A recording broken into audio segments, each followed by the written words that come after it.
എന്താണ് ഒരു വെറൈറ്റി വേണ്ടത്? ഞാൻ എൻ്റെ കരിയറും ഒക്കെ തുടങ്ങിയത് പിയാനോയിലാണ്. അതവിടെ നിൽക്കട്ടെ. എനിക്ക് കുറേ പ്രോഗ്രാംസ് ലാലേട്ടൻ്റെ കൂടെ, ലാലേട്ടൻ ഇവിടെ ഇരിക്കുന്നു, ഞാൻ അവിടെ പിയാനോ വായിക്കുന്നു. നമ്മൾ അറ്റ്ലീസ്റ്റ് ഒരു 50 പാട്ടെങ്കിലും നമ്മൾ ഷൂട്ട് ചെയ്തിട്ടുണ്ട്, വായിച്ചിട്ടുണ്ട്, പല രാജ്യങ്ങളിലും പരിപാടി നടത്തിയിട്ടുണ്ട്, പ്രോഗ്രാംസ് നടത്തിയിട്ടുണ്ട്. അപ്പൊ ഞാൻ വിചാരിച്ചു, നിങ്ങൾ കേട്ടിട്ടോന്നറിയില്ല, ചില പിയാനോ സോങ്സ് കമ്പോസ് ചെയ്തിരിക്കുന്നത് 2 പേര് പിയാനോ വായിക്കുന്നതാണ്. ഇന്ന് ലാലേട്ടൻ പിയാനോ വായിക്കുന്നത് നിങ്ങൾക്ക് കാണണോ? അപ്പോ സത്യം പറഞ്ഞു കഴിഞ്ഞാൽ ലാലേട്ടൻ ഒരു ഗംഭീരമായ നടനാണ്. പക്ഷെ അതിനേക്കാളിലപ്പുറം ലാലേട്ടൻ ഒരു റിയൽ ലൈഫ് പേഴ്സണാണ്. എന്ത് പറഞ്ഞാലും ഒരു നോ പറയാൻ, ഇതുവരെ ഞാൻ പറഞ്ഞൊരു കാര്യത്തിൽ ലാലേട്ടൻ എനിക്ക് നോ പറയാൻ എനിക്കൊരു അവസരം തന്നിട്ട് ഞാൻ വളരെ കെയർഫുൾ ആയിട്ട് എല്ലാ കാര്യങ്ങളും പറഞ്ഞു. ഞാൻ രാവിലെ പുലർച്ചെ ഞാൻ ചോദിച്ചു, ലാലേട്ട ഇങ്ങനെ ഒരു പരിപാടി, ഒന്നും വേണ്ടിയിട്ടില്ല അതില്. ഇപ്പൊ എന്നെ ഫോൺ ചെയ്തപ്പോൾ ചോദിച്ചു ഞാൻ എന്താ വായിക്കേണ്ടതെന്ന് അറിയാത്ത ആളാണ് ഇപ്പൊ പിയാനോ വായിക്കാൻ പോകുന്നത്. That is A confidence of the great legend. അപ്പോൾ ലാലേട്ടൻ്റെ ഏറ്റവും സൂപ്പർ ഹിറ്റ് ആയിട്ടുള്ള റഹ്മാൻ സാർ കമ്പോസ് ചെയ്തിട്ടുള്ള നറുമുഖേ എന്നുള്ളൊരു പാട്ടുണ്ട്. അത് പാട്ട് ലാലേട്ടനും ഞാനും ഇന്ന് നമ്മുടെ കൂടെ വന്നിരിക്കുന്ന ഫ്രാൻസിസ് ഏട്ടനോട് വായിക്കാൻ പോകുന്നത്. ഇത് വായിച്ച് ലാലേട്ടൻ വായിച്ചിട്ടാണ് ഈ ഹാള് ഉദ്ഘാടനം ചെയ്യുന്നത്. അപ്പൊ റെഡിയാണോ?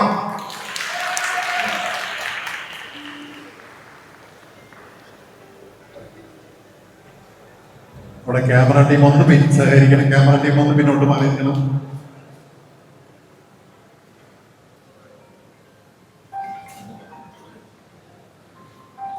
മൈക്ക് റെഡിയാണോ?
നമുക്ക് എല്ലാവർക്കും ഈ ഒരു പിയാനോ ഒക്കെ വായിച്ച് നമ്മൾ ഇത്രയും നേരം എന്റർടൈൻ ചെയ്ത ലാലേട്ടന് ഒരു പിക്ചർ, ഒരു ഫോട്ടോഗ്രാഫ് കൈമാറാനായിട്ട് ഒരു കൊച്ചു മിടുക്കൻ വെയിറ്റ് ചെയ്യുന്നുണ്ട്. ലാലേട്ട ഒരു മിനിറ്റ്, ലാലേട്ടന് വേണ്ടിയിട്ട് ഒരു ഗിഫ്റ്റ് തരാനായിട്ട് കൊച്ചു മിടുക്കൻ ഇവിടെ വെയിറ്റ് ചെയ്യുന്നുണ്ട്.